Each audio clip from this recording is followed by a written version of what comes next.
L'exécution d'une décision judiciaire est le moment culminant pour un procès. Pourtant, la bonne administration de la justice dépend principalement de l'exécution de cette dernière. Nombre des justiciables éprouvent des difficultés pour obtenir l'exécution des jugements prononcés en leur faveur à l'égard de l'État, des organismes ou des entreprises. C'est aussi notre dossier du jour avec cette réflexion de Freddy Monsois. Suivez plutôt. Après une bataille âpre devant les juges, celui qui remporte le procès éprouve naturellement un sentiment de soulagement. On se dit en ce moment-là que le plus dur a été fait, enfin, l'on va pouvoir être mis en valeur par la justice. Eh bien non, il faut maintenant obtenir l'exécution de cette décision judiciaire, un autre chemin de la croix.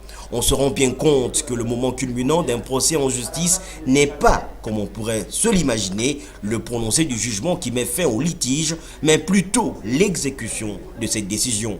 Le Congolais accepte plus facilement de perdre un procès, mais il ne le réalise réellement que lorsque l'huissier se présente chez lui pour la signification contenant la menace de recourir à l'exécution forcée, notamment le déguerpissement ou la saisie des biens. Si c'est un jugement pénal, l'incriminé essayera de s'enfuir.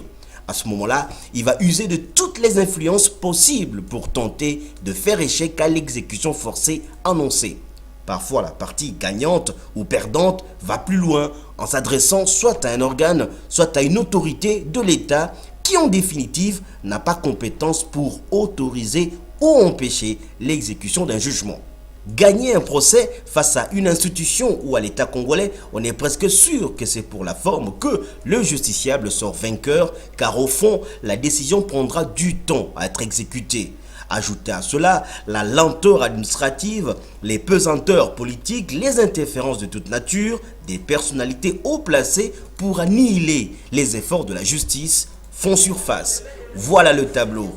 À vous que le tribunal a donné raison, ayez un triomphe modeste. Ce n'est pas encore fini. Continuez à retrousser les manches pour en obtenir l'exécution. Sinon, vous porterez pendant des années le terrible surnom de Agagna procès. Les journaux parus cette semaine dans la capitale ont été sélectionnés et commentés par Freddy Monsois. Suivez plutôt. Le tout premier sujet qui ouvre le bal des journaux de cette revue de presse concerne la corruption à grande échelle à la police nationale congolaise. Ce titre retentissant est du journal Les Points Saillants Plus. Selon le confrère, les éléments de la police spéciale de roulage occupent, je cite, le sommet du hit-parade des hommes les plus corrompus de ce corps de métier. Le journal poursuit, alors qu'ils sont censés réglementer la circulation, ils passent le clair de leur temps à rechercher les infractions. L'autre branche de la police, note le confrère, qui s'illustre par ce comportement répréhensible, c'est le bureau 2. Pour des délits mineurs, la libération est conditionnée par le paiement de $1000 et de $3000. Le quotidien de Potentiel s'intéresse aux victimes de la torture dont la journée leur dédiée a été célébrée le 26 juin.